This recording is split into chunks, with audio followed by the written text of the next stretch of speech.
Туулгын хурдны замтай холбоотой төслийн асуудлаар хүн амаас бас ажлын хэсэг гарч байгаль орчны үнэлгээний асуудал, байгаль орчин нөлөөлж байгаа нөлөөллийн асуудлаар бас дэд ажлын хэсэг гарч ажилласан. Хоёрдын төслийн эдийн засгийн үр ашигын тооцоо талаас бас ажлын хэсэг гарч ажилласан. Гуравт яг энэ Улаанбаатар хотын төвжирэлд нөлөөлөх, төвжирлийг бууруулах энэ нөлөөллийн тооцооны талаар ингээд 3 чиглэлд бас ажлын хэсэг гарч ажиллаад.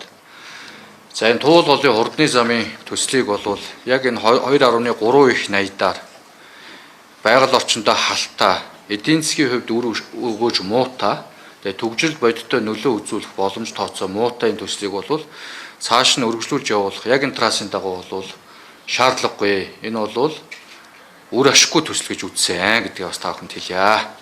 За тэгээ яг энэ 3 чиглэлд нарийн тооцоололыг манай бас Улсын хурлын намын зөвлөлийн гишүүд болон мэрэгчлэн судлаач нар орж ажилласан. Яг энэ араас нь бас илэрхийлэл та бүхэнд нэмэлт мэдээлэл өгнө.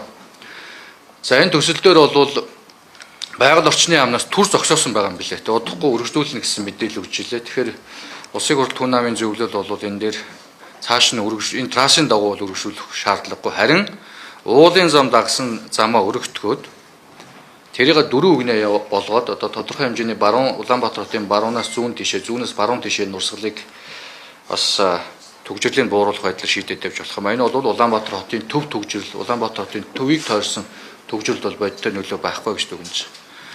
За нийслэлээс бол тухайлбал Туулгын хурдны зам бол 15 орчим хувиар нөлөөлнө гэдэг байгаа. Туул 1-2 гэ тойрог замууд орж, тойрог 1-2 гэ замууд орж 35% нөлөөлнө гэж.